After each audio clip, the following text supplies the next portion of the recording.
licenses for certain jobs. Right. You know what I'm saying? So, I mean, it's like you putting these barriers in front of folks and making it that much harder for them to be able to assimilate back into life and do what they're supposed to do. The purpose of doing your time is you did your time. Right. You paid your debt to society, and now you're trying to move forward. I mean, I know me, one of the policy platforms that I want to deal with as mayor is I want to basically we want to ban the box.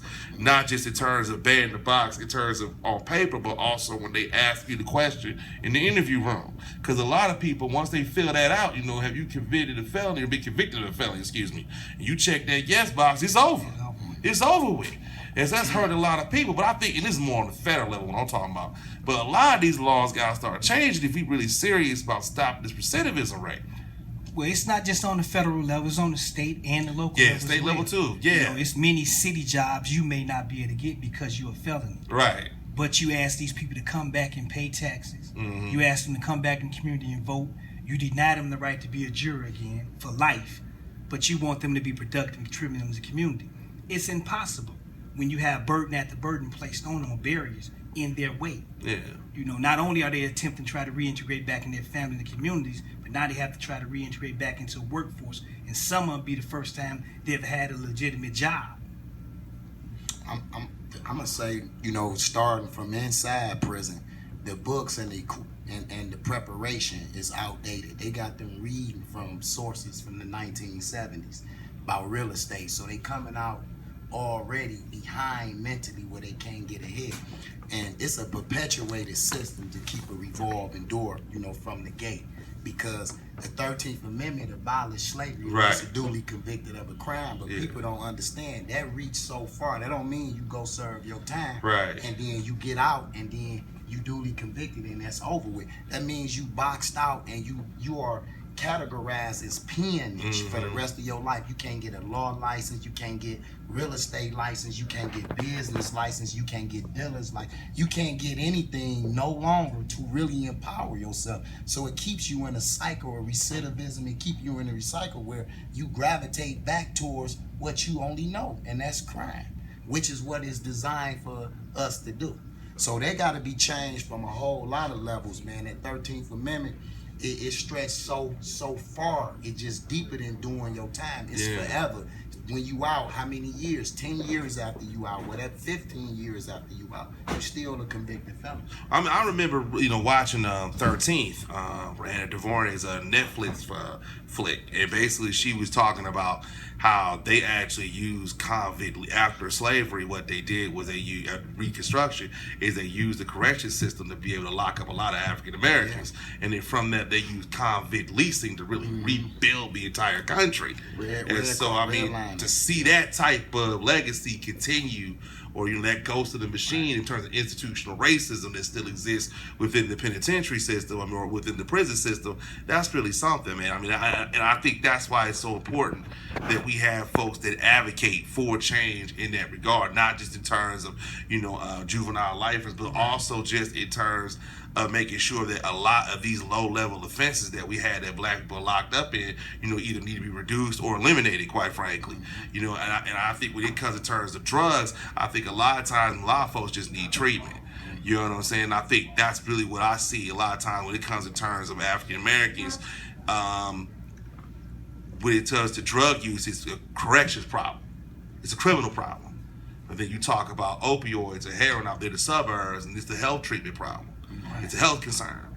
And I think that's the mentality we need to have with all this, that this is health concerns. Because we filling up our prisons, and right now you got these prisons that are now starting to become for-profit business. I mean, you literally got people who are in the business of making sure that people are in prison. And they trying to privatize the bail process as well. Right. And you got a lot of brothers that's sitting in jail. They ain't in prison, they sitting in jail, but they sitting in there because they can't afford to get out because they ain't got the money's worth. Right. So you punishing the poor on top of that. So I think it's just a system that needs to change. It's going to have to start with leadership. It's really going to have to start with just changing the way in which we view people who make mistakes. And it can't be like a lifetime punishment or a scarlet letter that people are wearing. I'm out to tell y'all this, the scarlet letter that folks are wearing. You know what I mean? We really need to have some smart, compassionate understanding when it comes to people who are just trying to live their life right and do the right thing, man. And I think opportunities definitely, you know, a lot of, you know, you can't address crime without first addressing poverty. Yeah. You just can't. That is the main ingredient to poverty. It's not really trends that's going on in our community. A lot of people just out here doing things because they have no options, they have no opportunities. In order to curb crime, we have to put opportunities in the urban sectors. And that's just plain and simple. Yeah, I agree, man. I totally agree. Now, before we go, man, I would be apropos if I didn't talk about what was going on, man, with you and the Pistons, man. Is my understanding, were you part of something like that, or were you doing something with that? Talk about that for a little bit, brother. Actually, I attended a meeting, and Mary Sheffield actually asked me to lead a meeting. It was a meeting because the constituents in her district wasn't happy with her voting in favor of releasing more funds to fund the Pistons. So we attended this emergency meeting that she held, and you know, residents was raising their concerns about her voting not in their favor. And she found it disrespectful that I stated to the residents that if we have an issue with her not voting in our favor, then should we vote for her in the primaries and the general election? She found that logical statement to be disrespectful to her. And she actually asked me to lead a meeting, but at the end of the day, the people was upset, the people was mad, the people spoke. We are being misrepresented, and that's what that meeting was about. I think Channel 7 painted me out as an angry black man that was just at the meeting yelling and showed her to be a person just telling me to leave. I think Channel 4 did more of an unbiased standpoint on what was going on, and they was giving money to billionaires, and the people was not content with that. Well, listen, there are a lot of people who had the right to be angry about what's going on. I mean, 48% of the city is living in poverty, and regardless of who you are or where you at, you know what I'm saying? People have the right to have their voices heard and have the right to say what they want to say. You know, as long as it's respectful, you know what I'm saying, it's done in the right way. You know what I'm saying? People have the right to be angry, and I don't see why people are castigated, especially now with all that's going on in Detroit. I mean, you know, whether it's, 48% of the people living in poverty, some of these neighborhoods, it's got 27% unemployment rate or higher. I mean, I was reading this story recently about these 4 children and this pregnant mother that was killed in front of them. I mean, there's a lot of reasons why people got to be upset about what's happening, and I think that we need to start having compassion or whatever else. You know, the brother called in was, giving me the business. He got that right. You know what I'm saying? I don't never felt like that wasn't his right to say what he want to say. I got the right to respond, but everybody got the right. We should be castigating people for exercising how they feeling or not understanding why people are angry in the first place. So listen, I want to say thank you so much, brother, for your time.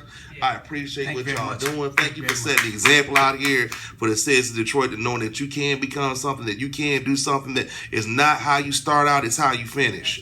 And so I just want to say I appreciate y'all being such a shining example of excellence.